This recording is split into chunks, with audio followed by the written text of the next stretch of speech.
Merveilleux n'est-il pas merveilleux? Le Seigneur n'est-il pas merveilleux? J'ai vu et entendu ce que dit sa parole. Le Seigneur n'est-il pas merveilleux? N'est-il pas merveilleux? N'est-il pas merveilleux? Le Seigneur n'est-il pas merveilleux? J'ai vu et entendu ce que dit sa parole. Le Seigneur n'est-il pas merveilleux? Bien-aimé Père Céleste, je te bénis, Papa, pour cette soirée, notre Dieu, ce vendredi 15 mai 2020. Alors que Père, je suis Papa, Papa, à mon poste de commandement, comme Papa, un bon matelot, sinon quelqu'un qui a son poste, Papa, lorsque nous sommes dans un bateau. Toi, le grand commandant de bord, qui a mis chacun de nous, à sa place. Toi qui as placé les Éphésiens 4:11, l'autre Dieu, pour, Seigneur, pour amener, Papa, l'épouse, à la grande hauteur, à la pensée la plus élevée, à la perfection finale. Notre Dieu, je te bénis pour ce soir. Souviens-toi, Papa, de chaque enfant, de l'Est au Nord, à l'Ouest, au Sud, dans ce pays, au Gabon, Papa, dans l'Afrique, dans l'Europe, notre Dieu, en Asie, pourquoi pas, en Amérique. Seigneur, prends soin, Papa, de tes enfants. Seigneur, soigne-toi, Papa, de tes serviteurs. Père, bénis-les richement. Donne-les, Papa, de quoi à mettre sous la dent. Et pour nourrir, Papa, ces peuples. Papa, qui n'est pas notre peuple, mais qui est le tien. Nous sommes que des auxiliaires. Tu as dit, tu as fait les uns comme. C'est pourquoi, Père, nous sommes comme ces instituteurs qu'on appelle auxiliaires, qui ne sont pas des prêtres, qui ne sont pas principales, mais qui sont simplement ceux-là qui apportent, Papa, leur pierre à l'édifice. C'est pourquoi, Père, ouin-les de manière spéciale, ouin-moi de manière spéciale. Nettoie-moi, ô Seigneur. L'aide ne permet pas, Père, que ce soit ma connaissance, ne permet pas que ce soit mon intelligence, ne permet pas, Papa, que ce soit, ma conception, mais seul le Saint-Esprit que tu as prévu au temps de la fin, l'onction suprême, cette onction, Papa, qui était prévenue au temps de la fin, que le message de ce temps, notre Dieu, puisse me oindre, Seigneur, comme il a oint tous tes serviteurs, comme à la chambre haute. Et Seigneur Dieu Tout-Puissant, celui qui va écouter cette voix, tu as dit que celui qui entend ma voix n'endurcit pas son cœur.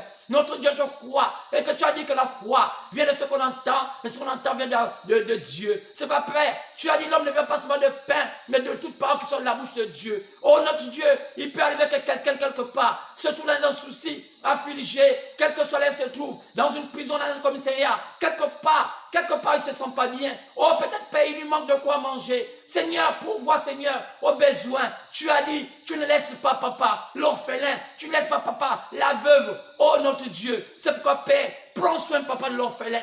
Prends soin de l'opprimé. Prends soin, Papa, de la veuve. Prends soin de tous ceux-là, Papa, qui se sentent affligés. Prends soin, Papa, de ceux-là qui sont malades. Guéris-les, notre Dieu. Et je te demande dans le nom de Jésus, quand tu as dit cela, lorsqu'on va prononcer ce nom, qui est au-dessus de tous les noms, notre Dieu, tu as dit Satan s'enfuira. C'est pourquoi, Père, prends soin encore, Papa, de moi ce soir. Alors que, Père, bénis tous ceux, Papa, qui apportent leur contribution pour, Papa, l'avancée de cette émission. Oh, notamment, ils sont nombreux, comme ça, Seigneur. J'ai l'habitude pour les citer, mais ils se connaissent eux-mêmes, Papa. Bénis-les richement. Ou elle est de manière spéciale. Oh, laisse que, Papa, cette émission, il y ait plusieurs qui contribuent pour que, Papa, le grand nombre dans le Gabon, le grand nombre en Afrique, le grand nombre, Papa, en Europe, le grand nombre en Amérique, partout dans le monde, en Asie, puisse comprendre la parole. Oh, en Océanie, partout, puisse comprendre qu'en ce temps de la fin, nous sommes arrivés, Papa, dans la bataille finale, Seigneur. Après ça, il n'y aura plus d'autres batailles. Père, tout est déjà révélé. Père, les mystères des 7 sceaux ont été déjà brisés. Père, les seaux tonnerres sont en train de tonner. Seigneur, tu as dit les tonnerres, c'est la voix de Dieu. Père, tu nous as promis cela. Selon Père, oh Seigneur, pour le chapitre 10, Père, tu l'as dit. C'est pourquoi, Père, je te bénis pour tout ce que tu fais. L'honneur, la gloire te reviennent au siècle des siècles. Dans le parfait nom, tu sais, je vais prier. Amen et Amen. Amen. Alors, veuillez vous asseoir et je pense que vous sentez bien ce soir. Alors, j'aimerais ce soir aborder toujours notre thème qui a commencé il y a ça beaucoup de jours, même depuis dimanche, et nous avons apporté cela et aussi mercredi. Et j'ai vu par rapport à vos participations mercredi, c'était vraiment formidable. Et je pense que cette fois-ci aussi, c'est encore mieux. Et dimanche, c'est l'apothéose parce qu'il y a des choses qui seront vraiment dites et car notre foi va être élevée. Alors, ce soir, je vais vous faire comprendre que chaque fois quand vous voulez suivre les vidéos, nous allons désormais vous dire combien de vidéos nous allons poster parce que par rapport à notre capacité de mettre, nous avons souvent du mal à mettre une seule vidéo. Alors souvent, suivez souvent parfois la quantité de vidéos que nous mettons parce que même si vous n'avez pas assez de moyens, essayez de mettre des forfaits si vous attendez un peu tard la nuit parce qu'il y a des forfaits pour cela. Alors, essayez d'écouter toutes les vidéos parce qu'il y a souvent un contenu dans toutes les vidéos. Parfois au départ, je mets un peu tout le monde un peu dans une bonne atmosphère. Maintenant, après souvent, essayez d'écouter toutes ces vidéos parce que souvent à la fin, là, il y a des grandes révélations comme ce qui s'est dit mercredi. Alors, et suivez la prédication de mercredi, vous allez voir qu'il y avait 3 vidéos, mais beaucoup n'ont pas peut-être suivi la troisième vidéo. Mais allez-y, vous allez voir qu'il y avait beaucoup de déclarations là-bas. Et je pense que vous allez être encore plus que bénis. Donc, cette fois-ci aussi, n'oublions pas que nous allons aussi poster 3 vidéos, peut-être de 28 ou 25 minutes. Alors, allez jusqu'à la fin, regardez-les, parce qu'il y a de très bonnes choses qui seront dites. Vous savez que nous sommes à un temps merveilleux et le thème de notre prédication, c'était tout clair, c'est une injonction, c'est quelque chose qui est dit, attention Afrique, c'est clair, attention Afrique, Dieu te visite, c'est le temps de la perfection. C'est attention Afrique, Dieu te visite, c'est le temps de la perfection. Alors, nous avons commencé, et nous avons dit que la perfection, c'était le fondement qu'avait le frère Joseph, parlant du 4e patriarche, car Israël avait 4 patriarches. Il y avait Abraham, il y avait Isaac, il y avait Jacob et il y avait aussi Joseph. Et Joseph était assis sur l'onction de la perfection, sinon sur le fondement de la perfection. Alors, j'essaie de faire une similitude entre le temps de Joseph et notre temps actuel. Et vous savez qu'au temps de Joseph, il y avait aussi une pandémie. Certains temps, il y avait une grande famine. Et vous savez qu'en ce temps-là, grâce à Joseph, le monde fut sauvé de la misère. Ce temps-là, le monde fut sauvé des calamités parce que c'était un temps de famine.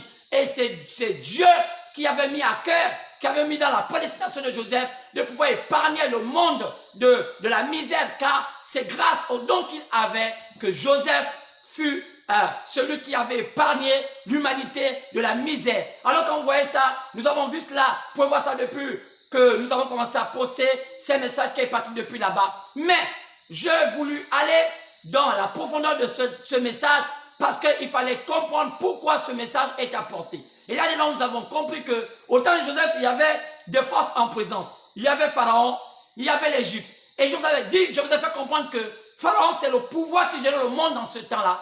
Et l'Égypte, c'était le monde. Vous savez, l'Égypte était toujours le monde. Quand on parle de l'Égypte, c'est un type du monde. Et l'Égypte typifie parfois le monde.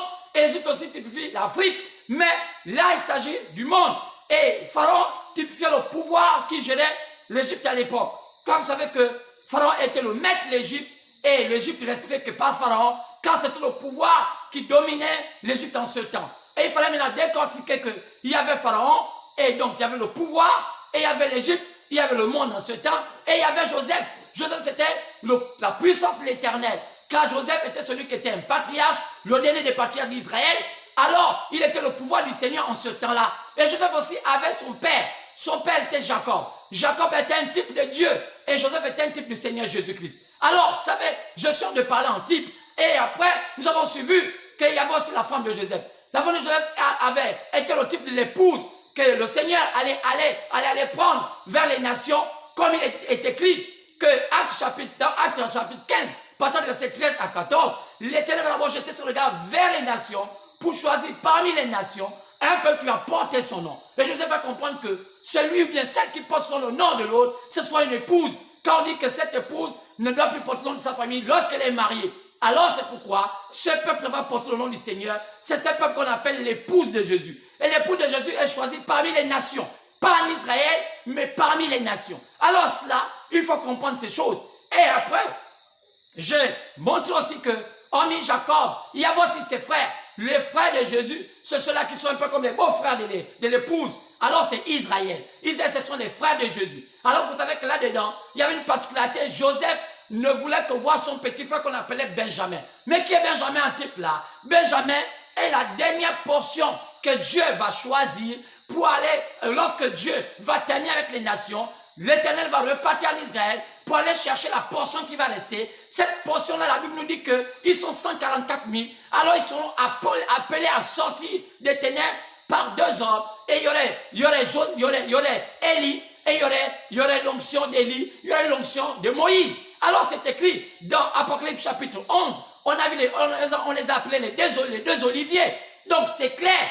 Alors, donc, tout le décor est planté. Mais comme nous sommes dans un message comme l'enseignement, vous savez que Dieu m'a fait grâce d'apporter ma contribution en tant qu'enseignant de la parole, que la Bible appelle sur les Éphésiens les docteurs, car il est prévu qu'au temps de la fin, Dieu va susciter autant de docteurs, parce que c'est autant de préciser les choses de la parole dans ce monde de détails. Parce que vous savez, il y a un plan, mais il faut savoir lire le plan. Vous savez, on peut avoir un plan et ne pas connaître lire le plan. Et si vous avez le plan et que vous ne savez pas lire le plan, alors vous savez, vous pouvez construire une maison et ne pas avoir exactement l'exactitude des mesures qui ont été dictées à cette maison par rapport au plan. Parce que vous ne savez pas lire les plans. Donc c'est pourquoi Dieu, au temps de la fin, il a travaillé au départ avec les apôtres et avec les prophètes. Et maintenant, au temps de la fin, plutôt au début, il a travaillé avec les apôtres et avec les prophètes. Sinon, avec les prophètes,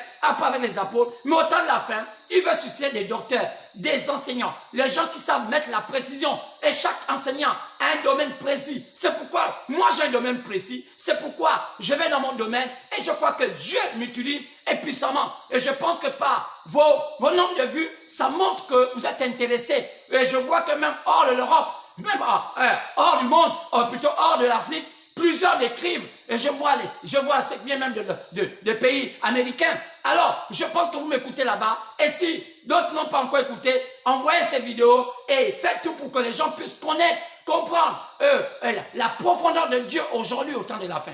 Alors, donc, j'ai tendance à dire que nous sommes au temps des détails. Parce que, vous savez, lorsque Dieu parlait à Moïse de faire l'arche selon le modèle de Dieu, vous savez, ce temple selon le modèle de Dieu, vous savez, lorsque David vint, lui, il avait décidé de construire une maison un peu plus grande, un temple un peu plus grand. Vous savez, ce n'était que la réplique de ce que Moïse avait fait, mais en grand format. Pourquoi? Parce que au temps de Moïse, la maison était petite, le temple était petit, la tente était petite, la tente destination, où il y avait le lieu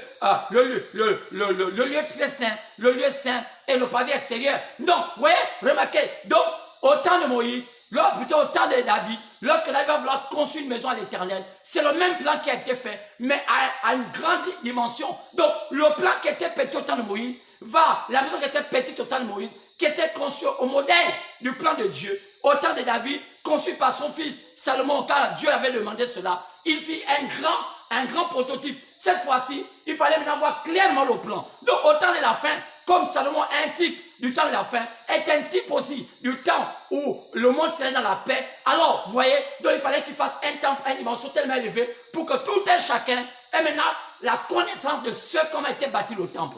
Alors c'est pourquoi aujourd'hui, alors que Père, nous sommes en train, bien-aimés frères, autant que moi, nous sommes en train de vouloir élaborer cette parole. Je vais vous dire un bon shalom, que Dieu vous bénisse richement. Là vous êtes là-bas, s'il y a quelqu'un qui ne se sent pas bien, je proclame la guérison dans le nom du Seigneur Jésus-Christ. S'il y a parmi vous, les gens ne se sentent pas bien maintenant alors qu'ils sont d'écouter cette vidéo, quel que soit, peut-être que ça fait combien de jours, on ne sait pas, ils ont peut-être longtemps prié, ça n'a pas marché. Quelle que soit la situation, je me demande à l'Éternel de tendre sa main sur vous pour que vous sachiez que le Seigneur Tout-Puissant est encore puissant aujourd'hui, car il est le même hier, aujourd'hui et éternellement. Il n'a pas changé. Donc aujourd'hui, j'aurais peut-être voulu chanter, il est le même, il n'a pas changé, car il n'a pas changé. Mais le temps m'est imparti, car c'est un chant que j'aime le trop, j'aime tellement. Alors, donc, je tente de dire que nous sommes au temps de la fin, comme au temps de Joseph, car ils étaient au temps de la fin. Alors, qu'est-ce qui se passe? Je vous ai dit que je veux entrer dans les détails. Et il fallait d'abord qu'on décortique qui était Pharaon et qui était l'Égypte. Et c'est à ce niveau où nous sommes. Alors, je vais lire, parce que j'ai lu la fin dernière un chapitre. Alors, j'ai commencé à lire Matthieu 5, 48, et j'ai lu aussi Éphésiens 4, 8 jusqu'à 14. J'ai aussi lu 1 Corinthiens chapitre 13, partant du verset, je crois qu'on parlait aussi partant du verset 8, oui, où on parlait, et oui, 1 Corinthiens 13, partant du verset 8, et je vois que là, ou jusqu'à 14, je pense. Et puis, j'ai aussi parlé j'ai aussi parlé de 1 Corinthiens, je crois, chapitre 2. Et là-dedans, et c'est dans ces 1 Corinthiens que j'ai voulu m'appesantir et voulu ça, et lire aussi d'autres. Alors, on va prendre 1 Corinthiens,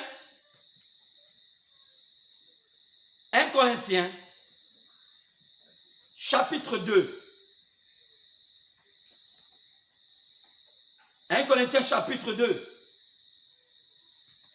Alors, si vous pouvez vous lever, ça me fera plaisir. 1 Corinthiens, chapitre 2. Partant du verset 9. Il est écrit. Mais, comme il est écrit, ce sont des choses que l'œil n'a point vues, que l'oreille n'a point entendues, et qui ne sont point montées au cœur de l'homme. Des choses que Dieu a préparées pour ceux qui l'aiment. Dieu nous les a révélées par l'Esprit, car l'Esprit sonde tout, même les profondeurs de Dieu. Lequel des hommes, en effet, connaît les choses de l'homme, si ce n'est l'Esprit de l'homme, qui est en lui. De même, personne ne connaît les choses de Dieu, si ce n'est l'Esprit de Dieu. Que le Seigneur bénisse la lecture de sa parole. Au nom de Jésus que j'ai ainsi prié. Amen. Alors, et quand je lisais dans Matthieu chapitre 5, verset 48, Jésus dit, soyez parfaits, comme votre Père Céleste est parfait. Dans Éphésiens 4, partant du verset 8, il dit, il a donné les dons aux hommes. Il a fait les uns comme prophètes, d'autres comme apôtres, d'autres comme pasteurs, d'autres comme évangélistes, et enfin les autres comme docteurs, pour le perfectionnement des saints. Donc, nous sommes à un temps qu'on appelle le temps de la perfection. C'est pour remarquer qu'on parle de la perfection. C'est Joseph, c'est l'onction qui habitait Joseph. Il était assis sur le fondement de la perfection. Car Jésus-Christ, dans sa fonction dernière, il viendra dans l'onction de la perfection. Car il amène l'épouse à la perfection. Car il a dit, soyez parfaits, comme votre Père Céleste est parfait. Aucun homme ne peut aller au ciel s'il n'est pas parfait selon l'Éternel. C'est pourquoi l'Éternel nous a envoyé la parole, cette parole qui va nous parfaire. La parole que l'Éternel nous a envoyée, c'est l'antidote contre le péché que nous avons eu depuis le jardin d'Éden. C'est pourquoi il y avait l'arbre de la connaissance du bien et du mal, il y avait l'arbre de vie. Alors, l'arbre de vie était l'antidote contre l'arbre de la connaissance du bien et du mal. Lorsque l'homme avait mangé le fruit de l'arbre de la connaissance du bien et du mal, Dieu dit, empêchez-le de manger maintenant. Car l'homme n'était pas encore arrivé au temps, il fallait qu'il mange dans le fruit de l'arbre de vie. Et nous voyons dans Jean 6 que Jésus dit clairement, il est le pain qui est descendu du ciel. Celui qui va avoir la vie éternelle doit manger sa chair et boire son sang. Lorsque les gens entendent dire cela, plusieurs le quittèrent. Plusieurs de ses disciples le quittèrent. Pourquoi? La dimension de la parole était maintenant élevée. Nous sommes au temps où la dimension de la parole est tellement élevée. La Bible nous dit qu'au temps de la fin, Dieu nous révèle un mystère. Le mystère du royaume de cieux, qui va être dévoilé par lui-même. Sur l'Apocalypse chapitre 10, on voit un ange puissant descendre, qui a l'arc-en-ciel au-dessus de sa tête. Et nous voyons que Joseph aussi avait une robe arc-en-ciel, car nous sommes au temps du message de Joseph. Pas Joseph un nom, mais Joseph l'onction du Seigneur Jésus-Christ dans le domaine de la perfection. La robe a 7 couleurs. Oh, bien-aimé, nous sommes à un message à 7 couleurs.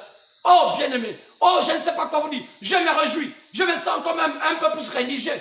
Alors, qu'est-ce que je dis? Je vais dire qu'on va d'abord commencer. On a commencé à dépouiller le pouvoir de l'Égypte. Donc, Pharaon et l'Égypte. Et on est parti de partout. Alors, j'aimerais aller là-dedans. Regardons un peu. Qu'est-ce qui se passa? Le pouvoir de Pharaon. Quel était ce pouvoir? Qu'est-ce qui se passa? Comment ce pouvoir fonctionnait? Oui, le pouvoir des pharaons. Et on a compris que le pouvoir des pharaons en ce temps-là, les origines venaient d'où? Ça venait depuis la Genèse.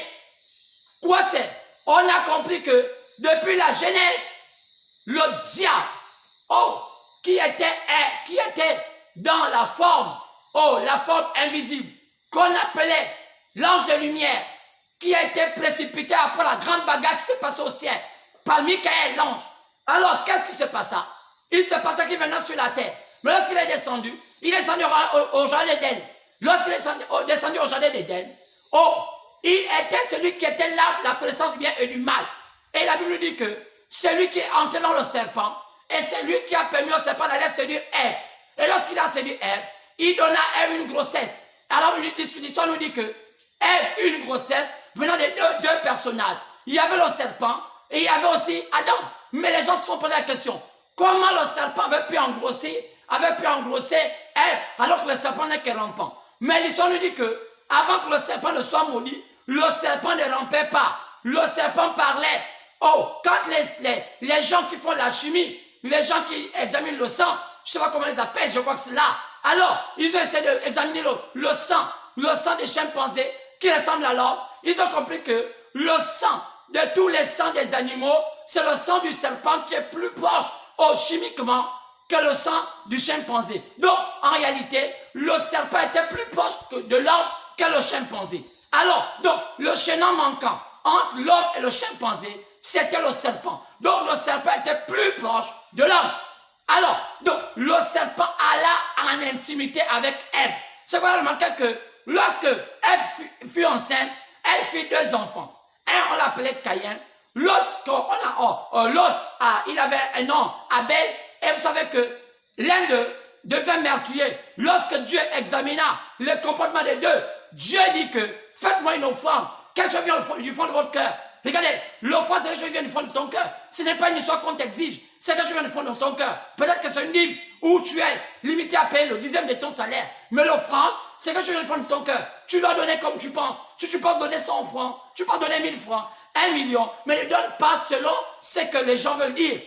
Donne selon le fond de ton cœur. Alors, quelle était l'offrande de Caïn? Caïn donna à Dieu l'offrande des biens de la terre. C'est ce qui l'amenait à être disqualifié. Mais que donna à Abel? Abel donna à Dieu, lui donna un agneau sans tache ni ride. Qui disait quoi? Un agneau de la révélation. Qui veut dire que, pour que l'homme puisse revenir à Dieu, il fallait qu'il soit imbibé du sang d'un agneau sans tache ni ride. Ça prévisageait la venue de Jésus, qui était l'agneau de Dieu. Lorsque Jean-Baptiste avait vu, il a dit, voici l'agneau de Dieu qui ôte le péché du monde. Qui était Jésus? Un type l'agneau. C'est par son sang que l'homme devait être purifié. C'est par son sang que l'homme devait être guéri. C'est par son sang que l'homme devait avoir la gloire. Mais pas ce sang littéral aujourd'hui. Pas le sang gros aujourd'hui. Ce n'était qu'une image. Ce n'était qu'une ombre. Ce n'était qu'une symbole. Car en spiritualité, les symboles parlent plus que ce que nous pensons. Donc Jésus, lorsqu'il est allé à la croix, c'était un symbole. Car sa mission, c'était de verser le sang. Car je vous ai démontré, sur le plan de Dieu, Dieu a fixé 3 hommes qu'il a élevés. J'ai une prédication comme ça dans YouTube, allez dans ma chaîne Jean Landa, où on parle des 3 hommes que Dieu a élevés. Vous allez voir, on parle de cela. Pourquoi qui était Jésus? Jésus était le Dieu Tout-Puissant dans la fonction de fils, car la fonction de fils était la fonction la plus élevée où il devait mourir pour l'humanité. Alors, son sang qui devait couler, ce n'était qu'un symbole, car son sang-là, qui coule jusqu'à aujourd'hui, n'est que sa parole. Car la Bible dit que, au commencement était la parole était avec Dieu, la parole était Dieu.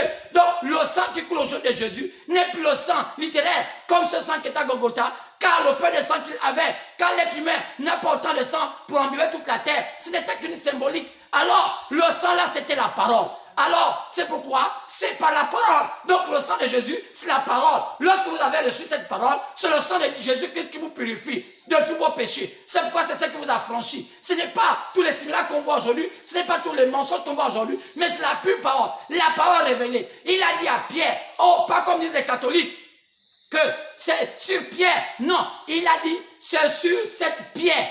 Quand on parle de cette pierre, on parle d'un objet, on parle d'une chose. Si Jésus voulait parler de pierre, il a dit que c'est sur ce pierre. Alors, est-ce qu'on peut bien parler français? Vous, les amis catholiques, peut-être que vous n'avez pas compris. Ceux qui sont là-bas, il n'a pas dit que c'est sur pierre qu'il a fait. Il a dit, c'est sur cette pierre. Donc, sur cette pierre avait dit. Donc, la révélation de la parole. Oh, les protestants disent que non, ce n'est pas sur cette pierre, mais c'est sur l'église. Jésus n'a jamais dit que c'est sur... Non, ils ont dit que ce n'est pas sur l'église, mais c'est sur Jésus. Non, c'est pas sur Jésus qui bâtisse l'église. Il bâtisse ça sur la révélation de qui est Jésus. Donc, sur la révélation. Donc, la pierre. Donc, oh, que ce soit les catholiques, que ce soit les filles des catholiques qu'on appelle les protestants, ils sont tous en erreur. Parce que leur mère dit que c'est sur Pierre, qui était l'apôtre Pierre, d'où ils ont fait Saint-Pierre, et ils ont dit que Pierre est mort à Rome, alors que Pierre n'a jamais mis pied à Rome. Un mensonge. Le diable est le père du mensonge. Pierre n'avait jamais mis pied à Rome. Jamais dans l'histoire, Pierre a mis pied à Rome. Alors après, ils sont dans une confusion. Leurs filles protestantes disent maintenant que non, c'est sur Jésus qui a bâti l'église. Non, c'est sur la révélation de qui est Jésus. C'est là il y a la différence. Alors, si toi tu es encore protestant, limitrophe, protestant limitrophe, reviens à Dieu. Si tu es encore un petit catholique, occultiste, reviens à Dieu. Car Dieu n'est pas un Dieu d'occulte. Dieu est un Dieu de la parole. C'est pourquoi Dieu, en ce temps de la fin, nous a révélé au travers des mystères de la parole de Dieu qui était au temps de la fin. Il nous a prévu qu'au temps de la fin, il devait nous envoyer un prophète. Au travers de ce prophète, les mystères de Dieu devaient être révélés clairement. Et Jésus nous a démontré cela. On a vu ça dans Malachie 4. On a vu après le chapitre 10 qui nous a montré l'ouverture de ces livres. Le livre que l'humanité attendait. Ce livre puissant. Ce livre était caché tous les mystères des 7 sceaux. Oh mon Dieu. Comment ce monde peut encore mourir jusqu'aujourd'hui alors que la chose est déjà là? Oh mon Dieu, comment ce monde serait jugé? Mais je pense que beaucoup de gens ont pris la trompette, ont pris la flûte, mais ils sont en train de sonner un mauvais son. C'est pourquoi les gens ne comprennent pas la vraie parole aujourd'hui. Et c'est pourquoi